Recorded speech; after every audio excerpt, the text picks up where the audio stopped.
बिस्मिल्लाहिर्रहमानिर्रहीम। ज़फ़र इकबाल उर्दू अकेडमी।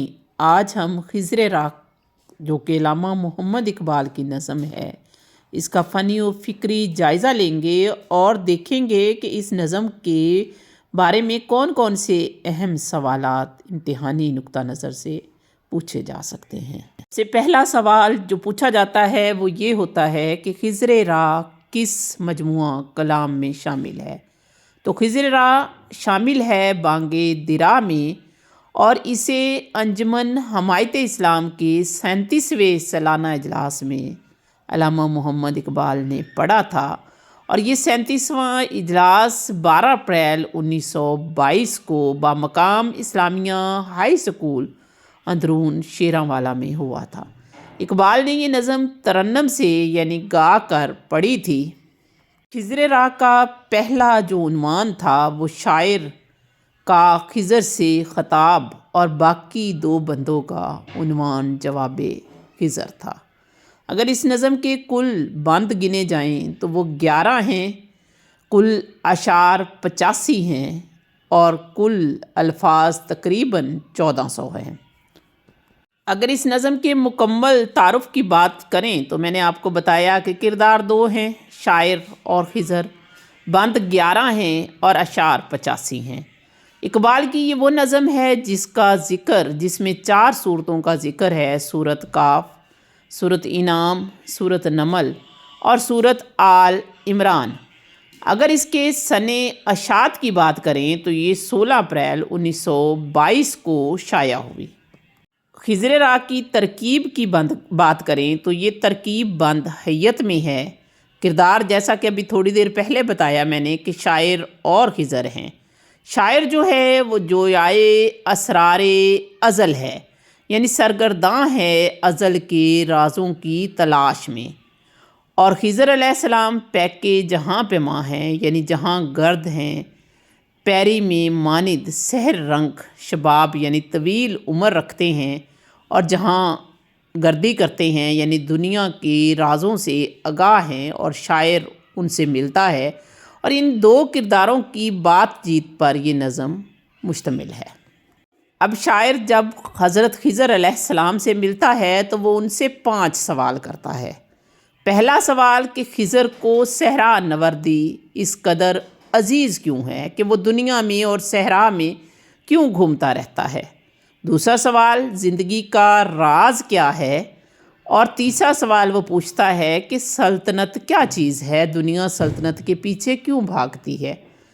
चौथा सवाल कि दुनिया में हमेशा सरमायादार और मज़दूर के दरमियान झगड़ा होता है, तो इसकी वजह क्या है, सरमाया और मेहनत में झगड़े की वजह बताइए। आखिरी सवाल वो कहता है कि मुसलमान अल्लाह ताला की पसंदीदा और प्यारी मखलूक हैं, फिर वो दुनिया में ज़ुबूं हाली का शिकार क्यों हैं, इसकी वजह क्या है। पहले हम नसरी तरीके से इन सवालात के जवाब देखते हैं कि पहला सवाल जब वो खिज़र से पूछते हैं कि उन्हें सहरा नवर्दी इस कदर अज़ीज़ क्यों है, तो उसका जवाब नज़मिया सूरत में खिज़र देते हैं कि सहरा नवर्दी हरकत अमल का इस्तारा है और हरकत में ही बरकत है, तो इसी वजह से मैं हरकत में रहता हूँ और सहरा नवर्दी मुझे ताकत और हिम्मत देती है। दूसरा सवाल ज़िंदगी का राज क्या है, तो ज़िंदगी का राज क़ुव्वत तस्खीर यानी चीज़ों को फ़तह कर लेना और कायनात को तामीर करना है। तीसरा सवाल जो शायर ने हज़रत खिज़र से पूछा वो ये था कि सल्तनत क्या चीज़ है, तो हज़रत खिज़र ने जवाब दिया कि सल्तनत सिर्फ़ ताकत की जलवागरी या जादूगरी है। चौथा सवाल सरमाया और मेहनत में झगड़े की वजह क्या है, उसकी वजह क्या है कि सरमायादार फ़रेबकारियों से मज़दूर का खून चूस रहे हैं और यही झगड़े की वजह है। पांचवा सवाल दुनियाए इस्लाम की ज़बूं हाली की वजह क्या है, तो मुसलमानों की ज़बूं हाली की बुनियादी वजह नाइत्तफ़ाक़ी और खुदी या खुद पर यकीन का फुक़दान है। अगर नज़म को हम पढ़ें तो तीसरे बंद में पहले सवाल का हज़रत खिज़र जवाब देते हैं। वो कहते हैं कि जो अफराद और कौमें मेहनत करती हैं, हरकत में रहती हैं, वही दवाम पाती हैं, वही ताकत पाती हैं, और जो थक कर सुस्त होकर बैठ जाती हैं वही ज़ुबूं हाली का شکار ہوتی ہیں، موت ان کو دبوچ لیتی ہے۔ اور میں صحرا میں اسی لیے رہتا ہوں کہ صحرا نوردی مسلسل حرکت کا استعارہ ہے، اور قدرت کا کارخانہ بھی ہر وقت حرکت سے چلتا ہے۔ تو وہ ایک شعر کے ذریعے اپنی بات کو واضح کرتے ہیں کہ فطرت کے مقاصد کی کرتا ہے نگہبانی، یا بندہ صحرائی یا مرد کوہستانی۔ اگلے دو سوالوں میں شاعر نے جو زندگی کے بارے میں سوال کیا تھا اس کے بارے میں علامہ محمد اقبال جواب خضر دیتے ہیں کہ اقبال انسان کو بتاتے ہیں کہ زندگی سود و زیاں، نفع نقصان سے برتر ہے، اور اسے اعلیٰ مقاصد کے لیے قربان کرنا چاہیے، جیسے حضرت امام حسین نے کربلا میں اور حضرت اسماعیل نے اپنے آپ کو قربانی کے لیے پیش کیا تھا۔ اور کبھی زندگی کے لیے ہجرت کر کے جان بچا لینی چاہیے۔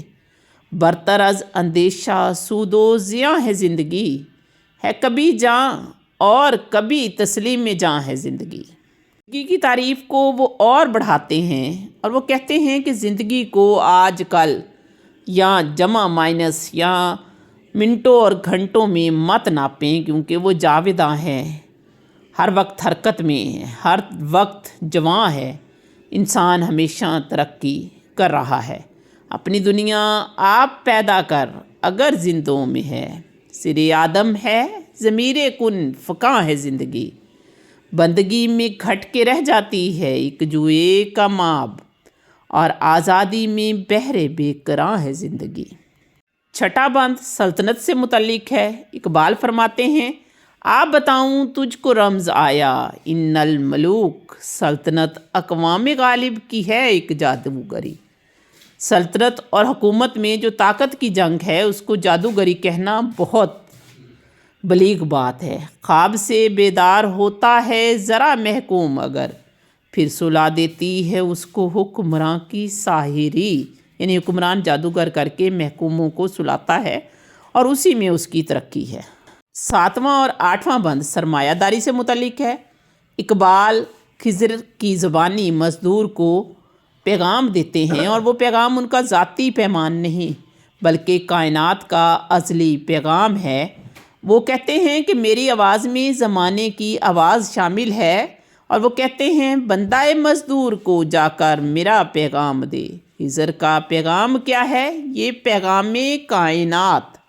وہ مزدوروں کو کہتے ہیں اٹھ کے اب بزم جہاں کا اور ہی انداز ہے، مشرق و مغرب میں تیرے دور کا آغاز ہے۔ آخری تین بند دنیا اسلام کے متعلق سوال سے ہیں۔ سوال یہ تھا کہ آگ ہے اولاد ابراہیم ہے نمرود ہے، پھر کسی کا امتحان مقصود ہے؟ اور پھر وہ آخر میں کہتے ہیں ایک ہوں مسلم حرم کی پاسبانی کے لیے، نیل کے ساحل سے لے کر تا بخاک کاشگر۔ نمونہ کلام اسی غزل میں سے ہے کہ بندہ مزدور کو جا کر میرا پیغام دے۔ خضر کا پیغام کیا ہے؟ پیغام حیات۔